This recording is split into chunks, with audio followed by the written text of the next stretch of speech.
वो एकदम कदम से कदम मिला करके चल रहे हैं। दोनों लंबे चौड़े और दोनों की 60-70 की उम्र रही होगी। और वो जो महिला चल रही थी उनकी चाल में ऐसा कुछ भी नहीं था कि जैसे वो महिला हो, वो व्यक्ति थी, एक मनुष्य थी और मनुष्य की तरह चल रही थी। और वहीं पर लाजवंती भारतीय देसी नारियां भी घूम रही थी, कमसिन कलियां। उनका मुंह देखने की जरूरत ही नहीं कि पता चले कि ये इनका रंग क्या है, कि भारतीय हैं कि क्या।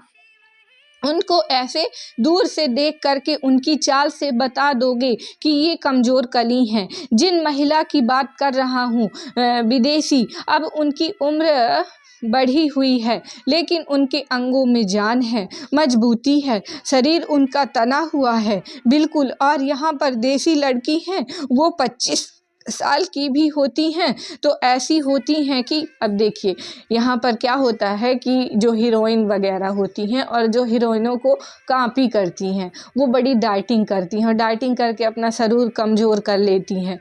पर असली सुंदरता आपके शरीर की ताकत में ही है। आपके नए नक्श अच्छे हों, आप खूब सजते संवरते हो, आप खूब गोरे गोरे हो, आप खूब लश्कर, ये सब चीज़ें सुंदरता का प्रतीक नहीं है।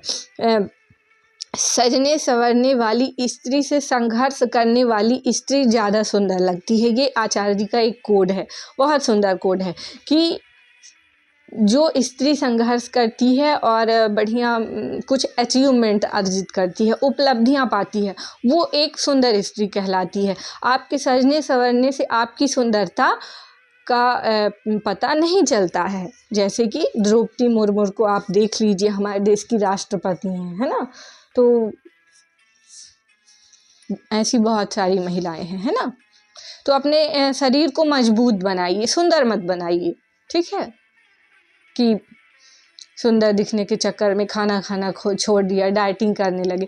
ताकत दीजिए शरीर को, वही चीज़ काम आने वाली है, ठीक है। मेरे साथ ये था, एक स्वयं सेवी की ओर संकेत करते हुए मैंने इससे कहा कि ये जो जा रही है ना, वो जो जा रही थी महिला, बुजुर्ग महिला, मैंने कहा ये तुझे एक मार दे तो तू 4 मिनट तक ऐसे घूमेगी। और वो 65-70 की रही होंगी और हमारी वहाँ पर 25-25 साल की घूम रही थी। पहले तो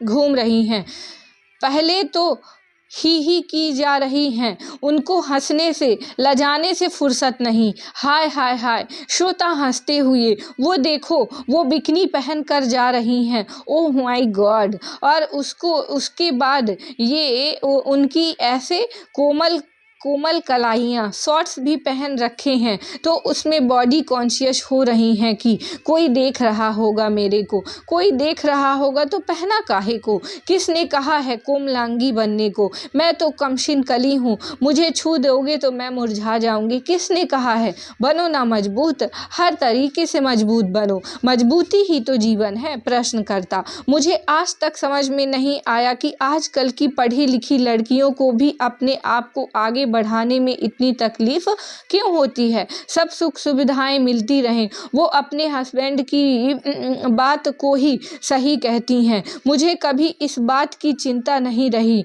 मेरा नाम बहुत बदनाम है कि ये बोलती हैं कि हस्बैंड के सामने, और मुझे इसमें कोई दिक्कत नहीं। जो सही बात है वो सही बात है। आचार्य जी, कुछ चीज़ें हैं वो तो छोड़नी पड़ेंगी ना, उनको छोड़ने के लिए अब तक आप तैयार नहीं हो, तब तक आप दूसरी चीज़ों के दावेदार ही नहीं बन सकते। क्योंकि जो डील है वो डील है कि यही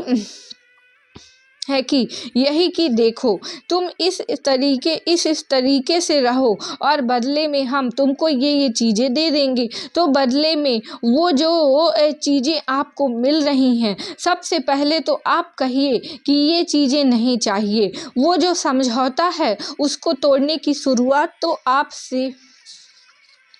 आप यहाँ से करोगी ना।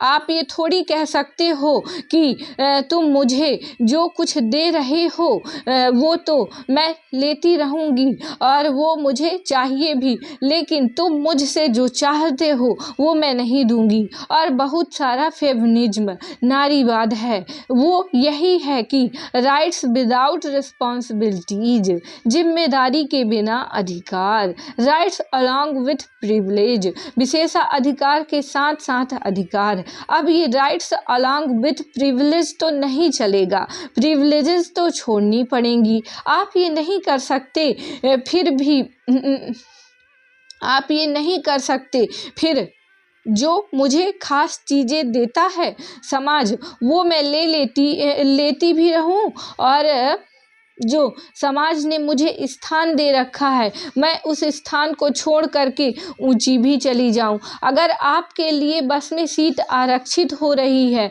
तो इसका मतलब आपको कमज़ोर तो माना ही जा रहा है, तो वो सीट छोड़नी पड़ेगी। वो सीट जो है किसी चीज़ का प्रतीक है। मैं कुछ समझाना चाह रहा हूँ, सीट से मेरा आशय क्या है समझिए। अब वहाँ पर लिखा हुआ है विकलांग, वृद्ध, महिलाओं और बच्चों, इनके लिए सीट है।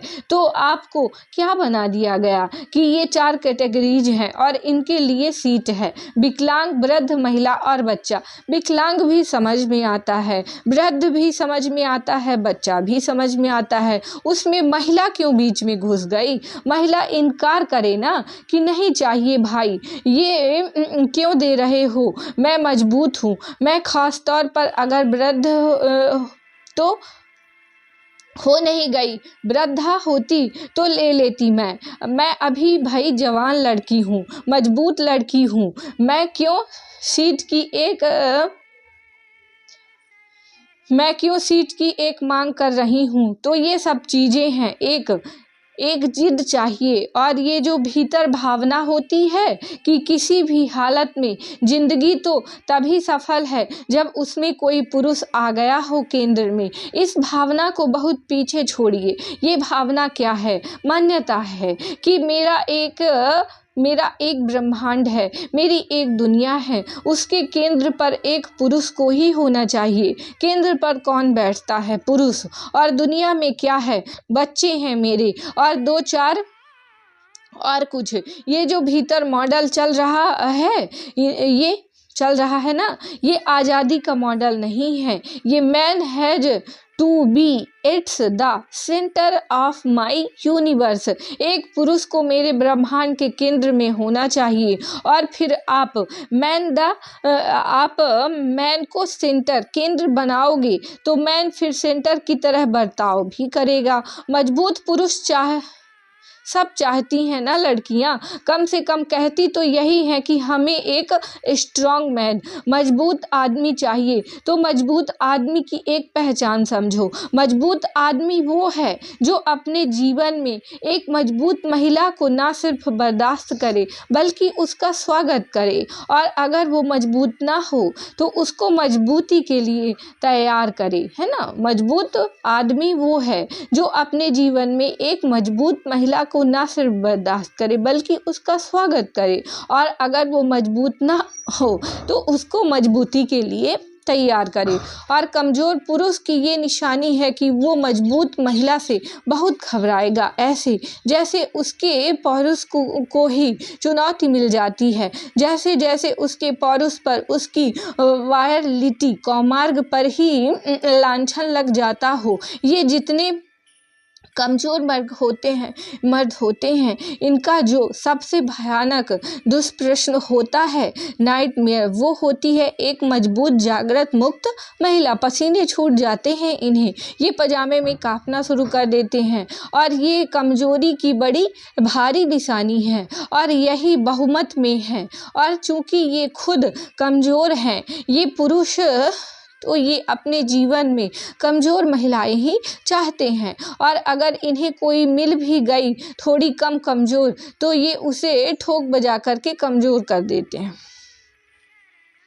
रिश्तेबाजी को लेकर के बहुत आप लालच मत रखिए, उस चीज़ को लेकर के डिस्प्रेशन से लेकर डिस्प्रेशन तक सब हो जाता है कि मिल नहीं रहा मुझे मेरे हिसाब का। और अगर कोई पुरुष नहीं है ज़िंदगी में तो बड़ी भारी वैकेंसी रिक्ति हो गई है, कोई वैकेंसी नहीं हो गई, रिक्ति नहीं हो गई।